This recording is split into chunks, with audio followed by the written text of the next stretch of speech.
Hello, and thank you for checking out The Luttrell Show, building businesses, bars, and brands. This episode, I'm so pleased to welcome a good friend, a sounding board, an idea factory, and general mechanic. And when I say mechanic, I mean somebody who really knows how to build engines and create efficient systems. Chris is the founder of Bar Methods, which is a bar technique training school. The applications are open right now. And he's the operations consultant for Liquor Lab. So he and I have gone back and forth together for years about particular operational conundrums or like techniques. I think he's the one who first turned me on to Appsumo. But Chris is one of my favorite people, and I'm so excited to introduce a cocktail consultant and operations consultant, Mr. Chris Bidmead. Hey, Chris, how you doing? Jason, doing well, buddy. How about yourself? Good, thank you. Definitely picked a week to record this when I have like a radio voice because I'm still a little bit sick. But welcome back from Vietnam. That sounds like an amazing trip. It was absolutely incredible. I definitely recommend it to anybody who has an opportunity to get out there or just anywhere near it. It was so nice, and it was so much culture shock and just so great to see something so different. That's so cool. It's so cool that you took the time off to do that. And this came from getting a flight credit from giving up your seat on a flight one time. And that got you most of the way there, right? 100%. It was an oversold flight. Volunteered my seat up. It covered about 85% of the cost of the ticket. And I forced myself to use it on something not work related. Yeah, well, I mean, speaking of that, I mean, what percentage of your work is freelance? It's all freelance, right? Or like, so you were involved with Bar Methods. I'm sorry, you're producing Bar Methods. It's your brainchild. You also work extensively with Liquor Lab. What's that all about? Yeah, definitely. I mean, Bar Methods is my baby through and through. And then when it comes to Liquor Lab, I am on the operations side there. I used to host a bunch of the classes and do the educational side of things. But now with the expansions coming up, so much more of my role there has shifted into the ops side of things, the SOP development, actually getting the structure and the workflow together to be able to take on and sustain this expansion. We're already in New York and Nashville. We're currently working on building out locations in Louisville and Denver. And then we've got expansions beyond that in Atlanta and potentially Vegas, I believe, by the end of the year. So it is really, really an aggressive opening schedule. And a lot of my job now is shifting into just developing the SOP and the recipes and the forms and the workflow for each location as they open, to not only physically open the location, but train up the staff and have them tasked out and efficiently operating with as short of an on-ramp as possible. Yeah, you are especially gifted at this. We've worked together on so many different projects, like Made in America. We've worked on Miracle. We worked on the Campari Academy together for a little bit. You have a gift, sir, and it is in organizational methodology, and it is in scaling. So tell us, how do you manage the operations of Liquor Lab, and what tools do you use for that? Well, and this is a heavy callback to your earlier episodes, and this is definitely coming from the brainchilds of working with you, but Appsumo has been an invaluable resource as far as finding systems and programs to kind of help facilitate a lot of what we're putting in place. Trello and Slack, as far as internal communication and organization, has been massive.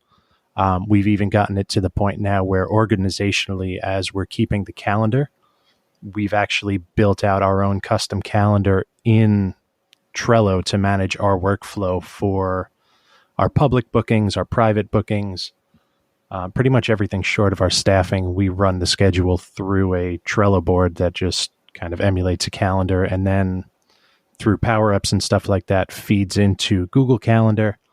And we're actually also working on our own custom platform to manage the day-on-day productivity, production, the scale for the events, and all that kind of helps just keep the prep schedule and production and labor hours down as low as possible. What do you have anything to say to anybody who's still working on like one spreadsheet at a time, or worse, a pen and paper? Or do they still exist is my question. I mean, I know they still exist because I was that stubborn asshole up and until, a couple of years ago.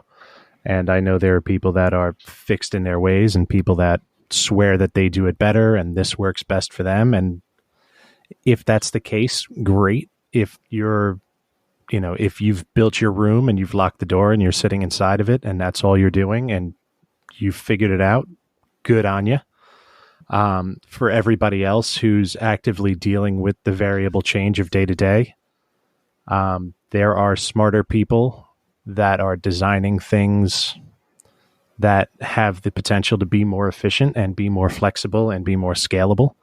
I've yet to find any one system that's perfect or any one system that is all encompassing, but I've definitely managed to find a suite of different programs and systems and things to use, and kind of layer those one over the other and integrate one with the other, just in my own workflow and in the workflow of, what we need and what I've needed based on the projects. When we were working on Miracle versus when we're working on Made in America versus Liquor Lab versus Bar Methods, the systems definitely modify. There's some consistency between the platforms that I use and the systems and programs that I integrate, but it's definitely looking at what problems I need to solve based on what it is, and then looking at what programs are available to do that. And sometimes the answer is a spreadsheet because it's a simple task. Other times, there are platforms and softwares out there that are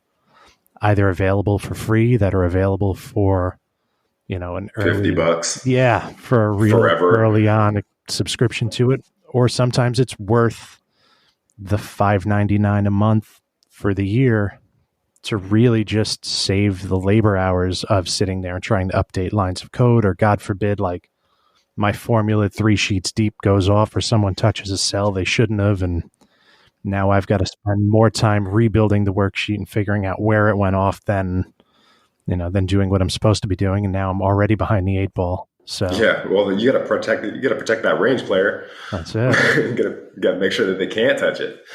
I mean, I've always looked up to you for these kind of things because I'm pretty sure you're the one who turned me on to Appsumo, and that is probably the single number one. First of all, line item expense for my company because I buy pretty much everything, and 2, it has opened up my eyes to a whole world of integrations and things that software automations that are just not very popular, that people just don't know exists. But there's some nerd somewhere. There's even these little one-person companies that are just coding day and night for weeks and come out with this software product. And it solves this particular problem that integrates with another thing that solves that problem. Next thing you know, a job is being eliminated. So it's like even 5-10 years ago, guys like you and me wouldn't be able to operate these things without a team of people to kind of push paper around and to like solve problems individually and independently. Just very grateful you turned me on to that because I'm not sure if I would have ever gotten into Appsumo, but now it's an obsession and I hate you for it. You're very welcome. And for everybody who's in there chanting sumolings, just remember that he learned it from me. 5 tacos. So let's move on to methods. So methods is your brainchild. It's something you developed. This is what, the 4th or 5th year?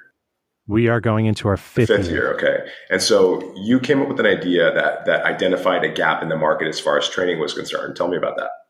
Yeah. I mean, they're working from an experiential agency side, having so many people and friends and experience in the industry. There was a big gap a few years ago, and we're doing our best to close it. But the issue is, you had your Acme bartending schools, your 101 stuff where they pretty much brought you in, they taught you 50 cocktails, what side of the bottle the liquor poured out of, and they guarantee you work placement. Then you have your other side of things, which are your master classes, your accelerated programs, your 500 spirit tasting rooms that do a great job for everybody kind of at the top end of their career. And, those master level educations. But there was a big void in the space of getting between the two.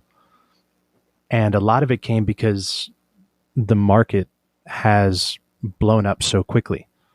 The craft cocktail scene, the restaurant industry, the hospitality industry as a whole has expanded so fast that we haven't had the opportunity to really develop people into those leadership positions, and that mentorship and that growth structure that used to be there of, the senior bartender bringing up the bar back so that they can work Mondays. From Mondays, they move to Thursdays. From Thursdays, they take a Friday, Saturday shift.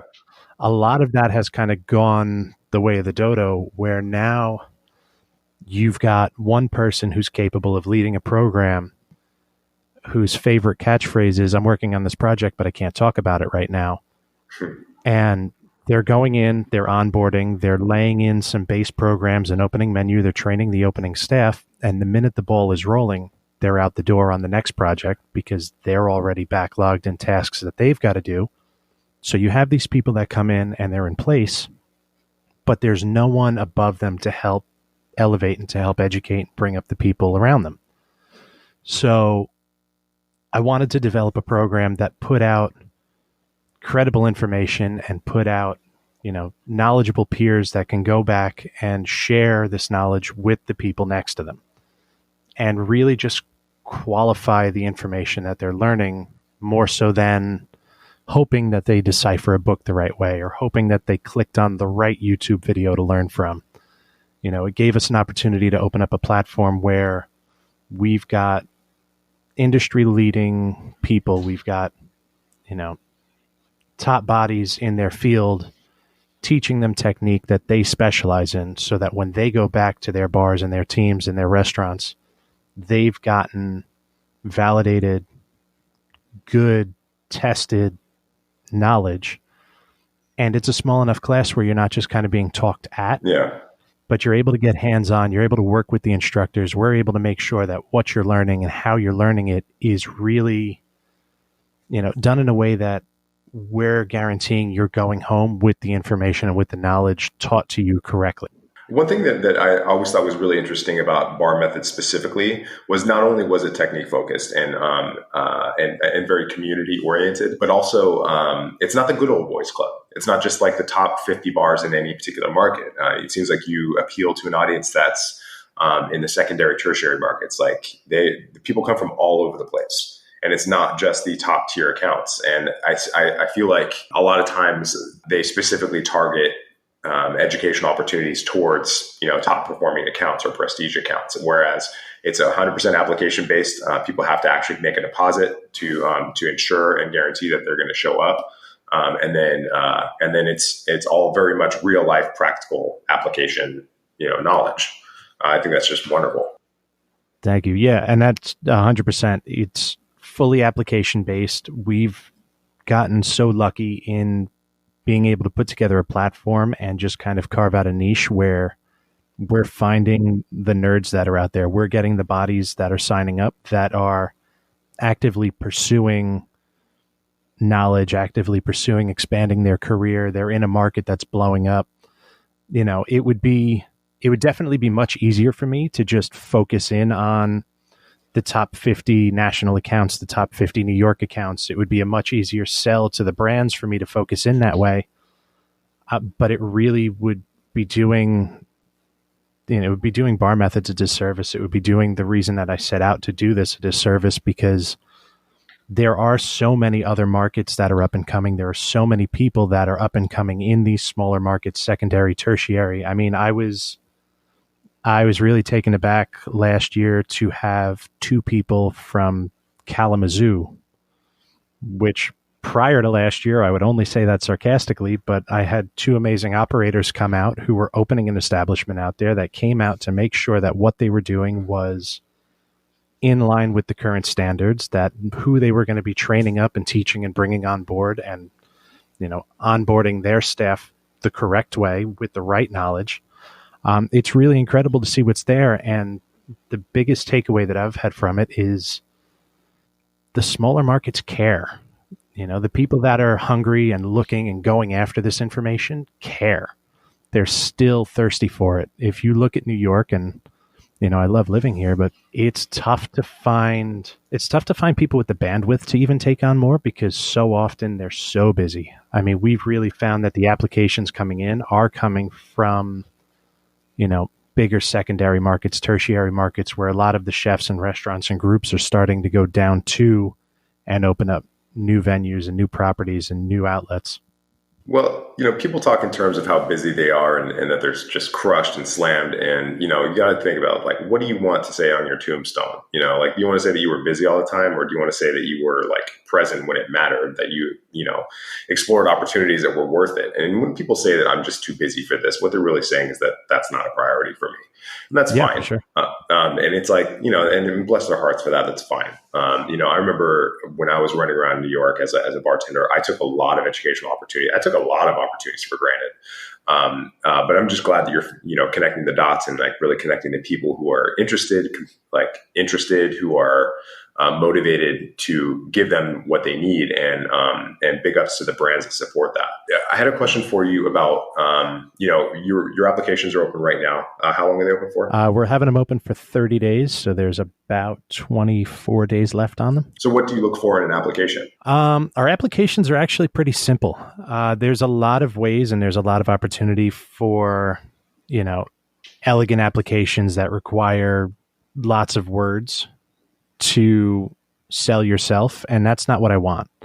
I actually take the time to comb through every application, go through all the social media links that are attached, and really make sure that the people who are attending are in this for the long haul. It's something that they represent in their everyday life. It's not just someone who is eloquent when it comes to writing a paragraph. It's going to actively be shown in your social media. It's going to actively be shown in your engagement, in what you're tagged in. If this is something that you're looking to do for a living, it's going to be out there. And then even beyond that, like I've hopped on the phone with people and said, hey, what's going on? Tell me about yourself. But I really do take a point of pride in actually going through every application and digging beyond just the words in there. Mm-hmm. And it's in large part why we keep it so simple. Like anybody who's sitting there waiting for the time to fill this thing out, stop waiting. It'll take you 3.5 minutes. And it's literally your name, where you work, how long you've been there, what do you do? Give me your social media accounts. And, we'll talk to you in a couple of weeks. Mm-hmm. And you use a Google form for that?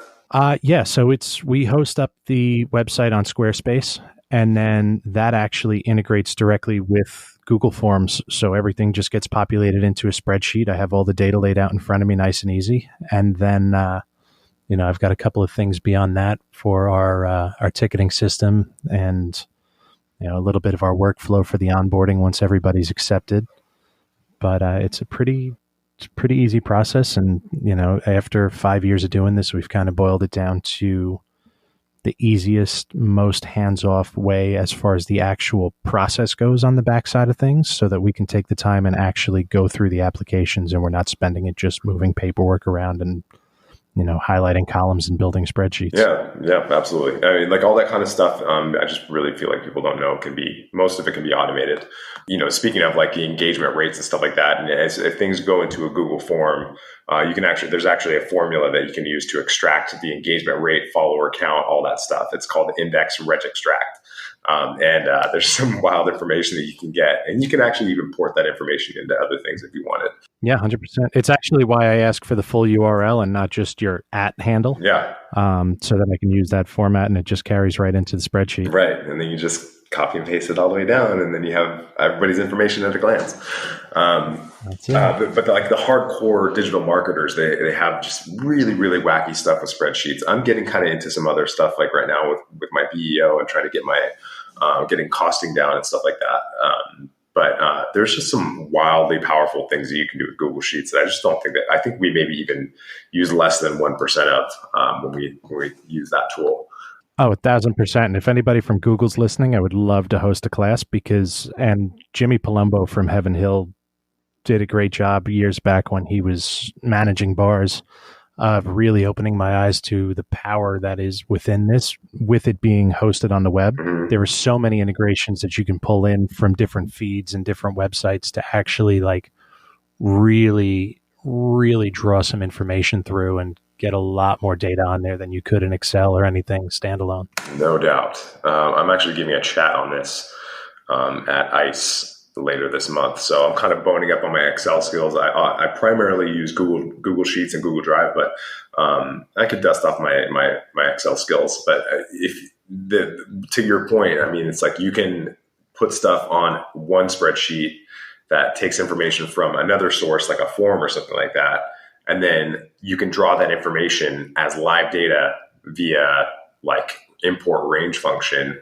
And that becomes the new information. So you can like have one sheet that everybody draws from that has like the cost of a lemon, a lime wheel, whatever, in a particular region, and then import that into your BEO using this one function, and then cost out specifically on the seasonal and based on the provenance of that particular piece of fruit. It's wacky. Like it's unreal. I mean, the thing that Jim used to do that blew my mind is he would schedule patio shifts, and he would actually have the weather forecast update into the Google Sheet. And if it was supposed to rain, you didn't come into work. And it was something that was just pulled from a live source online. So there's so much power to having it live on the web. Wow. Yeah. I mean, when you stop to think about where we were like 20 years ago and where we are now, like your ability to put together an entire operations budget projection with the app on your phone, it's just madness to me. Now, absolutely. Like knowing what you know and having and being engaged with, especially with teaching modern technique in a recurring way, what do you think the future of bars and restaurants is going to be in 5-10 years with the gig and convenience economies? It's a scary thought, but I think we're going some elevated version of fast casual, just with how a lot of the labor laws and a lot of just the environment around it is going. And I think like even to your point in the efforts that you're putting in now, there's definitely two sides of a coin where like, for longer than it's currently been, people being analog and pen and paper, the opportunity to get as granular as you want and figure out, what that 8 grams of salt in your simple syrup actually costs you. I think it's going to start to come down to like what information really matters and where the efforts are really valuable to put in, because there's so much available and there's so much you can do that I think like with cocktails where, we went from old fashions and daiquiris to 15 ingredient tiki drinks and, 20 ingredient canceling each other out, back down to 3, 4, 5 ingredient, that refinement in the systems is kind of what I think is going to be coming in the next couple of years. There's so much available and so much that can be done right now. And I think, like with cocktails, like with food, like with everything, that expansion and kind of showcasing of what is possible, when it's followed by that refinement of what's practical and what makes sense, I think that puts us in a really beautiful place. And I'm very excited to see, when the dust settles, what actually has held value and what is actually being utilized. Yeah. I'm just wondering and pondering what's going to happen in the future, like as far as like ghost kitchens and all those kind of things. It's like, it's a really terrifying thing. As far as like operationally, yes, we're going to get more and more, like it's going to get easier and easier and easier. I mean, there's going to be software products that basically manage your bar for you, as if there weren't already right now. But, I'm just curious, like what you think, like the future of bartending is, especially in, you kind of made reference to this, but New York City is like, almost actively hostile towards small business. And it's really hard to open up a bar. It's when you do open, it's regulated. If you do get open, you can probably, I know somebody who's waiting to open up his bar in Long Island City. He's been waiting for 2 months, and it's a problem that was solved with a trip to the hardware store.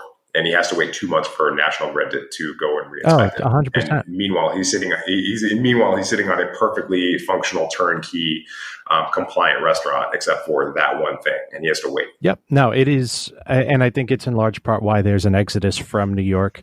But I do think that a lot of it is going to go the way of ghost kitchens because people aren't eating out as often. And I mean, it's a project that I've looked into on my own as well. But I think ghost kitchens are going to be a thing. As early as a year and a half ago, I was taking meetings, kind of gearing up for some of the new things coming into New York where restaurants were looking to remove the bar and integrate a cocktail program back of house, or bars were looking to, remove the service side of things and find a way for bartenders to activate the floor side or the food side. So I think there is definitely a shift coming, at least in the major markets. I think some of the smaller markets are providing an opportunity for people to structure differently. But, taking those meetings was a big eye opener in actively structuring bars to remove one of the two elements just to tighten everything up. Yeah, man, it's crazy. The craziest days are ahead of us, I think. For sure. And it's definitely going to be the biggest shift that we've seen in a long time. Yeah, I feel like there's like a big monumental thing about to happen. And it's like this is in a culture of like these big celebrity chefs that are no longer relevant on TV. And this is kind of in reference to the eater power issue, but it's like they're like the bigger TV chefs are kind of no longer relevant, or, it's just like it seems like there is a different shift in focus into dining, and it's like either into this large industrial space, like of a ghost kitchen where there are no actual seats, which I think is wildly intelligent. And I still credit you in my mind for coming up with that idea. But then you also can't open up a 55 seat restaurant because you're taxed out of business or fined out of business. Like you have to choose whether you're profitable or compliant. And it really is that bad out there. I mean, it's like, it's not, people think that, oh, wow, you're going to open up a bar, you're going to make a ton of money, like, because you're getting what? $15 for a drink that costs you $1? All that money goes into dumb shit, like paying fines for a poster that you put up, or didn't put up, or getting the wrong letter grade, or just not knowing how to market your business, or or just not following some dumb shit rule. And so it's like, the owners of bars and restaurants are like chief compliance officers. They're not like restaurateurs, and they don't have time to like go and greet every table like they used to. So it's just frustrating for me because like I grew up in small bars just like you did, and you just hate to see these people spend their life savings on a bar and only to find out that they can't possibly be successful sometimes. And I think that's the thing too. Like we're looking at the small markets being the ones that are about to inherit passionate people, and the larger markets are going to be the ones that are about to turn into big food courts where it's the personality is kind of taken out, and it's built for efficiency, and it's built for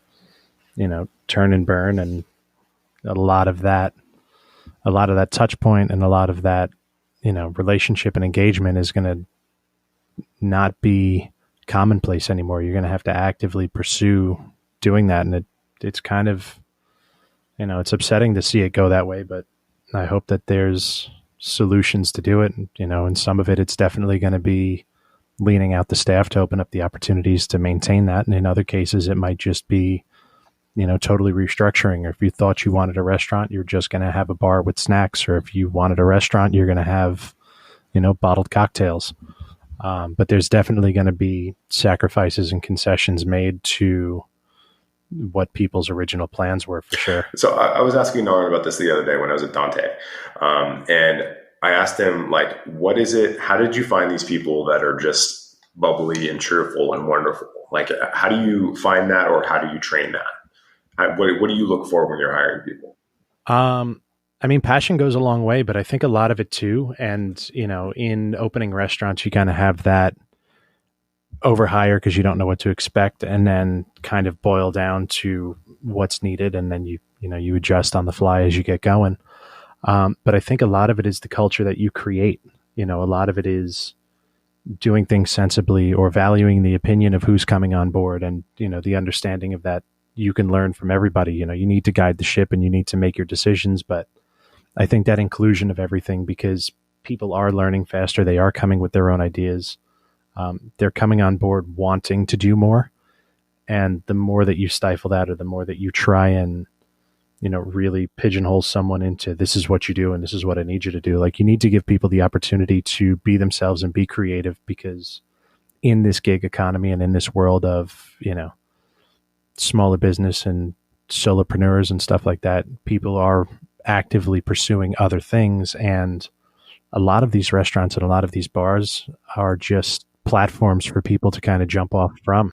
But yeah, I think a lot of it is just, cultivating eager bodies and giving them opportunities, even if it's little things here or there, or just sitting down and listening to, to their creative process or their thoughts, or getting feedback or insight from the staff and from the new hires and from your employees.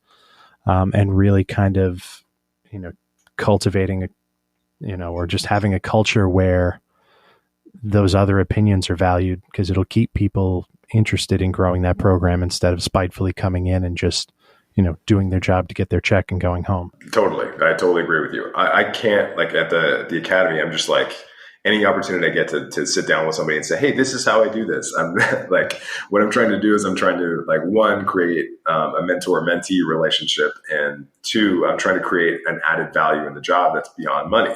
Because I feel like if there's an important value, an intrinsic value, a career-long value that you're providing that's much more than exchanging time for money, then, that's maybe somebody will think twice before they, quit their job, or before they do something stupid, or before they come in late. And I think that it's just not enough to say, this is how you do your job. You do your job, here's your money, and then you go home. Although that is one of my favorite things about tending bar, though, was that I could just forget about it right after I left. That part was great. Oh yeah, I mean, there's value in short-term memory when it comes to, being over the bar from the guest side of things. But I think, going into the expansion of what the industry is doing now, that mentoree situation that's there, you can learn from anybody. I mean, the amount of things I've learned from the new guy that came in because they did something at their last place differently, it doesn't make it bad. It makes it different. Like, I've seen solutions fix problems. I've seen the same solutions not work other places. Like, everything is so unique and so individual to the establishment and the problem and that specific set of circumstances that, there's 100 right answers to a problem. There's 100 wrong answers to the problem. And that problem is the moving part. Like, it's really, really cool to see who you can learn from and where that knowledge can come from, or where they picked it up. And, you just never know where that's going to come from. Yeah. And anybody who doesn't love problems is, like, probably going to eventually be one themselves. It's just like problems are really fun to solve once. And, having, like, finding people that are kind of like-minded in that respect, I think is also very important. All right, man. Well, I don't want to take up too much of your time. I know you probably are pretty crushed since coming back from vacation, but oh my God, you took a vacation. That's awesome. That's crazy. How does that even happen? I know. It took a lot of discipline to just book it and literally sit on my hands for 24 hours so I couldn't return the ticket. That's so great. That's so great. Good for you. Thank you.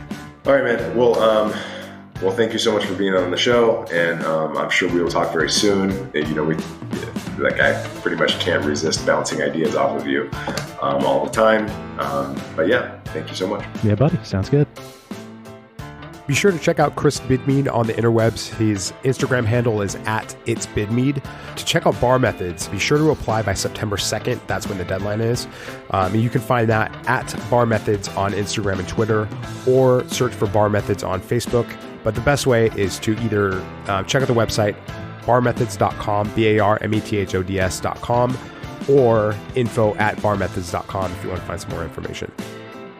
I hope you enjoyed this episode, chatting with Chris Bidmead from Bar Methods about organizational methodologies, some strategies, and some techniques. Be sure to check out the show notes for a brief summary of the show and to links to anything that we talked about, especially Bar Methods. The application is open until September 2nd. Head to barmethods.com for that.